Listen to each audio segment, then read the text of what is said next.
ஆன்மீக அன்பர்கள் அனைவருக்கும் அன்பான வணக்கம். இன்றைக்கு மார்கழி மாதம் 10வது நாள். இந்த 10வது நாளில் நம்ம கேட்க வேண்டிய திருப்பாவையினுடைய 10வது பாசுரம் என்ன, திருவெம்பாவையினுடைய 10வது பதிகம் என்ன, அதனுடைய பொருள் என்ன அப்படிங்கிறத பற்றியெல்லாம் தான் இன்றைக்கி பதிவில் நம்ம பார்க்க போகிறோம். முதல்ல திருப்பாவையினுடைய 10வது பாசுரம் என்ன அப்படிங்கிறத பார்க்கலாம். நோற்று சுவர்க்கம் புகுகின்ற அம்மனாய் மாற்றமும் தாராரோ வாசல் திறவாதார் நாற்ற துழாய்முடி நாராயணன் நம்மால் போற்ற பறை தரும் புண்ணிய நாள் பண்டொரு நாள் கூற்றத்தின் வாய் வீழ்ந்த கும்பகர்ணனும் தோற்றும் உனக்கே பெருந்துயில்தான் தந்தானோ ஆற்ற அனந்தலுடையாய் அருங்கலமே தேற்றமாய் வந்து திரவேலோர் எம்பாவாய். இது ஆண்டாள் நாச்சியார் அருளியிருக்கின்ற திருப்பாவையினுடைய 10வது பாசுரம். இந்த பாசுரத்தினுடைய பொருள் என்ன அப்படின்னு பார்த்தோன்னா, நோற்று சுவர்க்கம் புகுகின்ற அம்மனாய் மாற்றமும் தாராரோ வாசல் திறவாதார் நாற்றத்துழாய்முடி நாராயணன் நம்மால் போற்ற பறை தரும் புண்ணிய நாள்னு ஆரம்பிச்சிருக்கார்.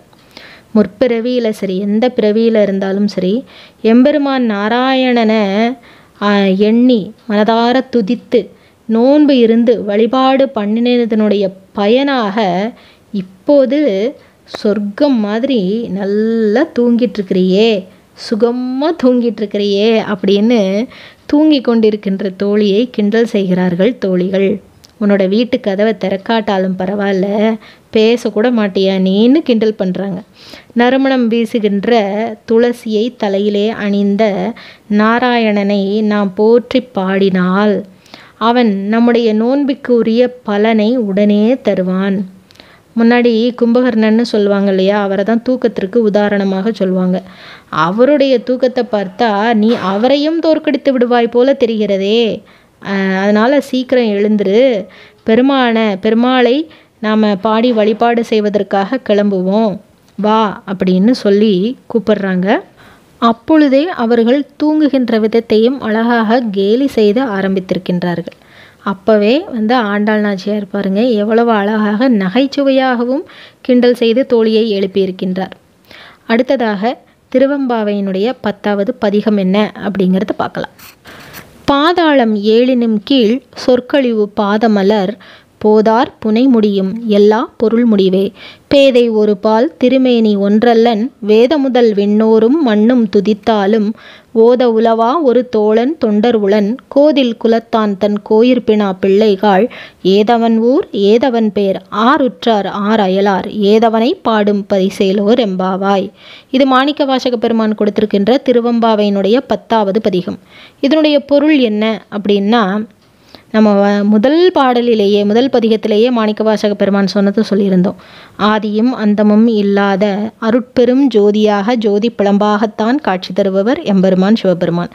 அவருடைய அடிமுடியை காண ஒண்ணாமல் தான் திருமாலும் பிரம்மாவும் அன்னஸ்வரூபமாகவும் வராகஸ்வரூபமாகவும் முயற்சி பண்ணி அவர்களாலே கண்டுபிடிக்கவே முடியவில்லை. அப்பேற்பட்ட சிறப்புக்குரியவர் தான் எம்பெருமான் சிவபெருமான். அவரை வேதங்களாலேயும் சரி, எந்த பொருள்களினாலேயும் சரி, விண்ணோராலும் சரி மண்ணோராலும் சரி ஒன்று சேர்ந்து அவரை துதித்தாலும் சரி அவருடைய புகழை பாடி முடிக்கவே முடியாது. இன்னும் எத்தனை பொருள்களெல்லாம் நம்ம பாடி அவரை வழிபாடு பண்ணணும் அப்படின்னாலும் அதனாலேயும் முடியாது. அவருடைய புகழை பாடிக்கொண்டே இருக்கலாம், அவரை துதித்து கொண்டே இருக்கலாம். அதுபோல் அவர் ஒருவர் அல்ல, இருவர் அப்படிங்கிறத எல்லாருக்குமே தெரியும்.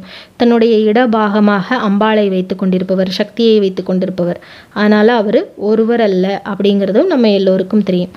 அவருடைய திருப்பாதங்கள் 7 பாதாளங்களுக்கும் 7 பாதாள லோகங்களையும் கடந்து கீழே செல்கின்றது. திருமுடி எல்லா வானங்களுக்கும் மேலாக வானத்தினுடைய எல்லைகளையெல்லாம் கடந்து எல்லையே இல்லாத ஒரு எல்லைக்கு போகின்றது அப்படின்னு தான் சொல்லணும். அதற்கு எல்லையே கிடையாது. வானத்தின் எல்லைகளை எல்லாம் கடந்து செல்கின்றது. இப்பேற்பட்ட புகழுடையவன், இப்பேற்பட்ட சிவபெருமானுடைய கருணையை, அவரை உயர்த்தி சொல்லுகின்ற பாடல் தான் இந்த பாடல். தீய பண்புகளே இல்லாத குலத்திலே பிறந்தாலும் சரி, கோயில் திருப்பணியையே செய்து கொண்டிருப்பவர்களுமானாலும் சரி, அவர்களெல்லாம் நம் தலைவனாகிய சிவபெருமானை அவர்களுடைய புகழை பாடி முடிக்கவே முடியாது. யோகிகளாலும் சரி, ஞானிகளாலும் சரி, அவர்களாலேயும் பாடி முடிக்க முடியாது. ஏராளமான பக்தர்களை பெற்றிருக்கின்றார் எம்பெருமான் சிவபெருமான். ஆனால் அவரோட சொந்த ஊர் என்ன, அவருடைய பேர் என்ன, யார் அவருக்கு உறவினர்கள், யார் அவருக்கு பக்கத்து வீட்டுக்காரங்க, சொந்தக்காரங்க, இப்படி எதுவும் கிடையாது. எந்த ஒரு எல்லைக்குமே, எந்த ஒரு வரையறைக்குமே உட்படாதவர் எம்பெருமான் சிவபெருமான். எம்பெருமானினுடைய பெருமையை உயர்த்தி சொல்லுகின்ற பாடல்.